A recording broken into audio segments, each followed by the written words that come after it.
पिछले कक्षा में हम लोग मारक ग्रह, मारक भाव और उससे संबंधित फल के बारे में कुछ चर्चा किए थे कि कौन कौन सा भाव मारक स्थान होता है, उस मारक भाव के जो स्वामी होते हैं वह क्या कहे जाते हैं, उस मारक भाव से, उस मारक भाव के स्वामी से जो भी ग्रह संबंध करता है वह क्या कहा जाता है। तो इसकी चर्चा हम लोग पीछे कर चुके थे। अब इसमें हम लोग ये चर्चा करेंगे कि पीछे की चर्चा में ये हुआ था कि भाई मारक ग्रह की दशा हो, उससे संबंधित ग्रह की अंतरदशा हो, तो उसमें मृत्यु उस जातक को प्राप्त होती है। लेकिन यदि उस कंडीशन में उसकी मृत्यु नहीं हुई तो ऐसा तो कोई जरूरी नहीं है कि जो आप कह देंगे वह हो जाएगा, लेकिन कंडीशन के ऊपर डिपेंड करता है कि ग्रह की स्थिति, ग्रह की अनुकूलता प्रतिकूलता के अनुसार उसका हम फलाफल का विचार करते हैं। उसी क्रम में ये बताते हैं कि पीछे मारक ग्रह के साथ यदि वह फल घटित नहीं होता है, मारक ग्रह की दशा अंतर्दशा में वह फल घटित नहीं होता है, तो फिर वह फल कब घटित होगा, तो यह यहां पे कुछ और कंडीशन वह बताते हैं। कहते हैं कि अलाभे अर्थात लाभ प्राप्त न हो। पीछे जो बताए गए हैं कि जो भी योग बताए गए हैं, जिस प्रकार की स्थितियां बताई गई हैं, उसमें यदि अलाभ हो अर्थात उस व्यक्ति की मृत्यु न हो, उसको कष्ट न प्राप्त हो, तो पुनः एतेषाम संबंधेन व्ययिषितुः, संबंध किससे हो, व्ययिष से हो। ठीक है, कहते हैं कि व्ययेश से संबंध हो किसकी, क्वचित शुभानाम, अर्थात यहां पे है कि क्वचित शुभानाम, शुभ ग्रहों का भी कभी कभी संयोग होता है तो उसको क्या होती है, मृत्यु की प्राप्ति होती है। जैसे व्ययेश की दशा हो और संबंधित शुभ ग्रह की दशा हो तो उसमें भी कभी कभी मृत्यु प्राप्ति हो सकती है। कैसे कि जैसे एक उदाहरण में हम ये देखेंगे, तुला लग्न की उदाहरण हम देखते हैं। 7, 8, 9, 10, 11, 12, 1, 2, 3, 4, 5, 6। तुला लग्न के उदाहरण में हम ये देखेंगे कि व्ययेश कौन है, व्यय भाव में राशि संख्या 6 है, राशि संख्या 6 के स्वामी यहाँ पे बुध है, 6 अर्थात कन्या राशि है। ठीक है, अब बुध यहीं पे बुध और यहाँ पे शुभ ग्रह है गुरु, बुध और गुरु की युति हो जाए तो वैसे बुध तो नैसर्गिक शुभ है, यहां पे स्वगृही का होके बैठा है, तो यह है क्या कि व्ययेश है। लेकिन यहां पे हम शुभ ग्रह की बात कर रहे हैं कि कुछ शुभ ग्रह की भी दशा अंतरदशा में मृत्यु होती है। तो कैसे हम यहाँ पे शुभ ग्रह को ले लिए, शुभ ग्रह गुरु को हम जब ग्रहण किए हैं तो गुरु किस स्थान का स्वामी है, तृतीय स्थान का, और षष्ठ स्थान का स्वामी होके गुरु कहां बैठा है, व्यय भाव में बुध के साथ युति संबंध कर रहा है। तो इसमें उस जातक की या तो मृत्यु हो सकती है या तो मृत्यु तुल्य वह कष्ट को प्राप्त कर सकता है। यह कैसे, क्योंकि यहाँ पे कुछ ऐसे कंडीशन बन रहे हैं, जैसे देखिए यहाँ पे जो ये जो तृतीय भाव है, यह षष्ठ भाव है, यह पहले ही बताया जा चुका है कि यह अशुभ भाव है। अशुभ भाव का स्वामी व्यय भाव में, नैसर्गिक वह ग्रह अशुभ है, लेकिन अशुभ स्थान का मालिक होने के कारण वह भी शुभ होते हुए भी अशुभ फल को वह प्रदान करने वाला होगा। ऊपर से वह व्यय भाव में व्ययस से युति संबंध बना रहा है, जिस कारण हम ये कह सकते हैं कि पराशर ऋषि के मत के अनुसार यदि पीछे अलाभ हुआ हो, पीछे यदि मृत्यु प्राप्त न हुई हो, तो यहाँ पे इस जातक की मृत्यु निश्चित हो सकती है। लेकिन यदि इस प्रकार से भी उसकी मृत्यु न प्राप्त हो, यदि मृत्यु में निश्चितता यहां पर भी न हो पावे, तो फिर कैसे संभव होगा? फिर कहता है कि अष्टमेश दशा सूचक, अष्टमेश जो अष्टम भाव का स्वामी है, अष्टम भाव में वृष राशि है, वृष राशि का स्वामी शुक्र का जब दशा होगा, अंतर दशा होगा, उसमें पापग्रह, पाप स्थान के स्वामी केवल पापग्रह से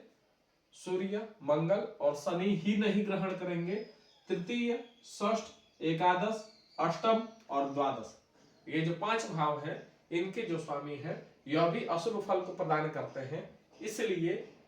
नैसर्गिक पापग्रह के साथ भावेश पापग्रह को भी हम यहाँ पे ग्रहण कर सकते हैं। इनकी दशा में और इनकी अंतरदशा, प्रत्यंतर दशा, सूक्ष्म दशा, प्राण दशा जब आएगी, तो उसमें हम ये कह सकते हैं कि वह मृत्यु तुल्य कष्ट को प्राप्त कर सकते हैं या मृत्यु को भी वह प्राप्त हो सकते हैं। यह योग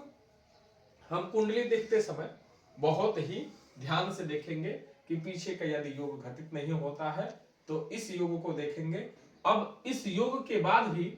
कुछ श्लोक में यह बताए गए हैं कि यदि इस प्रकार से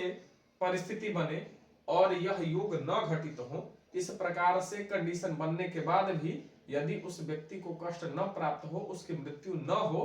तो और किस प्रकार से संयोग बन सकते हैं, तो यह हम अगले श्लोक में अब देखेंगे। पिछले श्लोक में हम लोग मारक ग्रह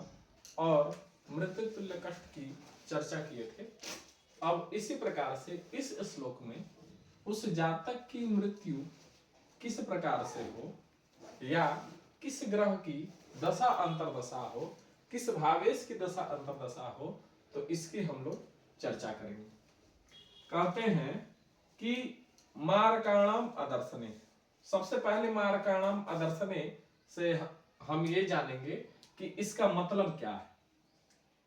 मारकाणाम अर्थात मारक ग्रहाणाम, पीछे हम लोग मारक ग्रह, मार्केश, व्यय भाव के स्वामी व्ययेश, इसकी हम लोग चर्चा किए थे। फिर अष्टमेश ग्रह की चर्चा किए थे कि उसकी दशा हो, अंतरदशा हो,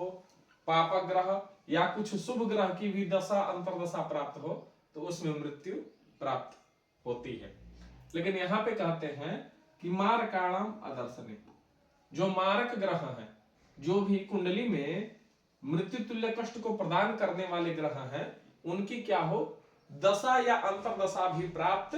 न हो। जैसे कोई भी कुंडली हो, उसमें जो मारक ग्रह हैं उनकी दशा अंतरदशा प्राप्त न हो, उनकी दशा अंतरदशा नहीं चल रही हो, तो कहता कि केवलानाम च पापानाम, तो केवलानाम, केवल पापग्रह की ही दशा हो, ठीक है, तो कल्पनीयम बुधर नृणाम निधनम क्वचित। यहां पे होगा क्या कि यहाँ पे पराशर ऋषि के मत के अनुसार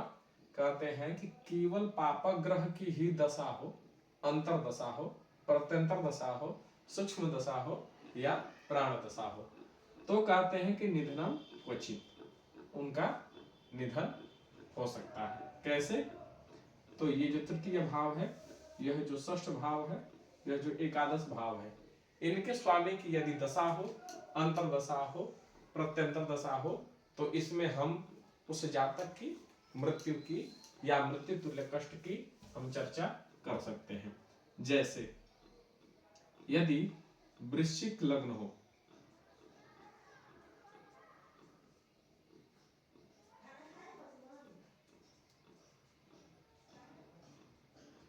वृश्चिक लग्न में तृतीय शनि, षष्ठेश मंगल और लाभेश बुध। अब इनकी स्थिति की बाद में चर्चा करेंगे, लेकिन यह जो तृतीय, षष्ठ और एकादश भाव के जो स्वामी हैं वह पराशर ऋषि के मत के अनुसार नैसर्गिक अशुभ है। भावस्थ अशुभ है या भावेश होने के कारण अशुभ है। वह यहाँ पे शुभ ग्रह की भी राशि हो सकती है, यहाँ भी शुभ ग्रह की भी राशि हो सकती है, यहाँ भी शुभ ग्रह की राशि हो सकती है, लेकिन शुभ ग्रह की राशि होने के बावजूद भी वह अशुभ फल को प्रदान करने वाला ही वह इस कुंडली में ग्रह होगा। तो जैसे इसमें जो दो ग्रह हैं वह नैसर्गिक अशुभ है, नैसर्गिक अशुभ होने के साथ साथ वह यहाँ पे अशुभ भाव के स्वामी होने से वह पूर्ण रूप से अशुभ हो गए, जिस कारण यह बुध की अपेक्षा शनि और मंगल जो ग्रह हैं वह अत्यधिक अशुभ फल को प्रदान करने वाले होंगे। इसमें कहते हैं कि यदि इस ग्रह की तृतीय, षष्ठेश या एकादशेश की दशा हो, अंतरदशा हो, तो इसमें क्या कहते हैं कि निधनम क्वचित निधन हो सकते हैं। लेकिन केवल इसमें अब कैसे जाने कि निधन कब होगा, और ये जो 3, 6 और एकादश जो भाव हैं यदि इसमें भी किसी की मृत्यु ना हो तब हम फिर कैसे जानेंगे कि उसकी मृत्यु कब होगी या उसको मृत्यु तुल्य कष्ट कब प्राप्त होगा, या वर्तमान समय में यदि किसी को कष्ट प्राप्त हो और किसी मार्ग ग्रह की दशा अंतरदशा न प्राप्त हो, फिर भी कैसे हम ये जाने कि अशुभ फल अर्थात शारीरिक कष्ट हो रहा है, अनेक प्रकार की बाधाएं उत्पन्न हो रही हैं। तो इसके लिए अब हम अगले श्लोक में देखते हैं। 1 पिछले श्लोक में हम लोग त्रिषडायस अर्थात जो पाप स्थान के, अशुभ स्थान के जो स्वामी हैं उनकी दशा अंतरदशा में हम लोग मार्ग की बात किए थे, लेकिन यहाँ पे विशेष रूप से एक चर्चा होगी और एक ही ग्रह की चर्चा होगी, वह होगा केवल और केवल शनि। क्योंकि शनि नैसर्गिक भी अशुभ ग्रह है और हमेशा शुभ फल हो या अशुभ फल हो उसको प्रदान करने में सबसे आगे शनि अपने आप को रखने में सामर्थ्यवान है, सक्षम है। तो इस श्लोक से और इस उदाहरण से हम ये स्पष्ट रूप से जानेंगे कि यदि कोई भी ग्रह मारक ग्रह या मारक भाव या अष्टमेश या व्ययेश या पाप ग्रह, पाप जो अशुभ भाव बताए गए हैं उनसे संबंध करता है, तो वह मारकत्व को प्रदान करेगा या नहीं करेगा इसमें थोड़ा संशय बना रहता है बलाबल को लेकर। लेकिन शनि एक ऐसा ग्रह है कि यह यदि किसी भी प्रकार से थोड़ा भी मारक भाव से, मारक ग्रह से, मार्केश से यदि थोड़ा भी यह संबंध करेगा तो सबसे आगे आकर यह स्वयं ही मारकत्व को प्रदान करता है। तो चलिए हम देखते हैं। कहते हैं कि मारकई सह संबंधात, मारक ग्रह से यह क्या हो, कौन हो, संबंधित हो। निहंता पाप कृच्छनि, ठीक है, अतिक्रम्ये तरान सर्वान भवत्येव न संशयः, मारकई सह संबंधात। मारक ग्रह से क्या करता हो, संबंध करता हो। निहंता मृत्यु को प्रदान करता है। कौन, पाप कृच्छनि, अर्थात पाप ग्रह शनि, ठीक है। पापकृत अर्थात पाप कर्म को, चंडाल कर्म को, अशुभ कर्म को करने वाला कौन है, तो यह शनि है। मारकई सह संबंधात, मारक ग्रह से, मार्केश से, मारक भाव से क्या हो, यह संबंधित हो। कौन, तो पापकृत, पाप ग्रह को करने वाला कौन, तो शनि ही अर्थात शनि ही। फिर कहते हैं कि अतिक्रम्य तरान, अतिक्रम्य तरान, अतिक्रमण करके, किसके ऊपर? तो सर्वान, जो सभी मारक ग्रह बताए गए हैं, जो तृतीय षष्ठ एकादश के स्वामी अशुभ भाव के जो स्वामी हैं उनको बताए गए हैं, जो व्ययेश का संबंध जो बताया गया है, और जो अष्टम भाव अष्टमेश का जो संबंध बताया गया है, इनसे जो भी अशुभ फल की प्राप्ति होनी है,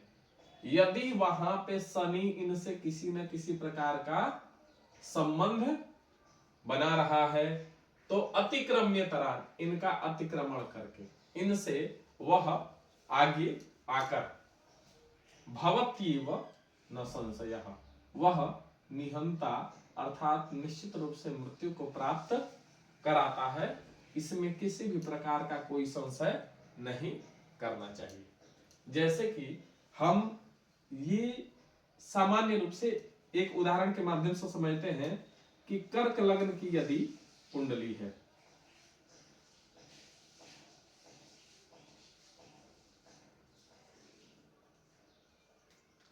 अब इस कर्क लग्न की कुंडली में हम देखेंगे कि शनि की मकर और कुंभ राशि है, मकर राशि संख्या 10, कुंभ राशि संख्या 11। तो यहाँ पे सप्तम भाव, ये जो मारक भाव है, यहाँ पे शनि स्वयं मारकेश भी हो रहा है, और यहाँ पे एकादश संख्या जो है, ये कुंभ राशि की संख्या है, इसका भी स्वामी शनि ही हो रहा है। तो मारक स्थान का स्वामी भी शनि है, और अष्टम भाव का भी स्वामी अर्थात आयु स्थान का भी स्वामी शनि ही है। तो अब यहां पे इस कुंडली की स्थिति में सबसे प्रबल यदि मारक कोई ग्रह होगा, तो वह